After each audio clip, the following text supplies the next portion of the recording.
என் பிள்ளையே, நீ இப்போது இந்த ஜெபத்தை கேட்கிறாயென்றால் அது ஒரு சாத்தியக்கூறு அல்ல, அது என் திட்டம். நீ அமைதியாக இரு, உன் இதயம் கலங்க வேண்டாம். நான் உன் கண்ணீரை பார்த்தேன்.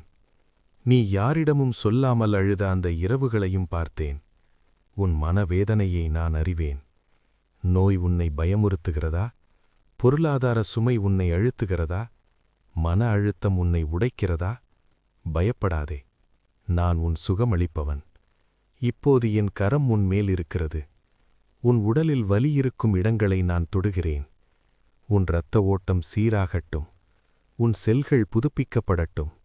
உன் உடல் வலிமை பெறட்டும். நான் உனக்கு புதிய தொடக்கம் தருகிறேன். நீ தோல்வி என்று நினைத்தது நான் வெற்றிக்கான தயாரிப்பாக மாற்றுகிறேன். கடன் சுமை உன்னை அழுத்துகிறது என்று எனக்கு தெரியும். ஆனால் நான் உன் ஆதாரம். நான் கதவுகளை திறக்கிறேன். மூடிய வாயில்கள் திறக்கப்படுகின்றன.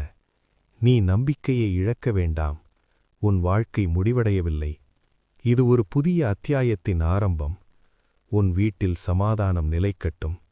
உன் குடும்பத்தில் ஒற்றுமை வளரட்டும். உன் பிள்ளைகள் ஆசிர்வதிக்கப்படட்டும். இருள் உன்னை சுற்றினாலும் என் ஒளி அதிகமாக பிரகாசிக்கும். நீ தனியாக இல்லை, நான் உன்னுடன் இருக்கிறேன். இப்போது உன் இதயத்தை திறந்து சொல், கர்த்தாவே, நான் உம்மை நம்புகிறேன். நான் உன்னை விடமாட்டேன். நான் உன்னை கைவிடமாட்டேன். என் சமாதானம் உன்னை மூடட்டும். என் ஆசிர்வாதம் உன்னை நிரப்பட்டும். ஜெயம் உனதே. ஆமேன்.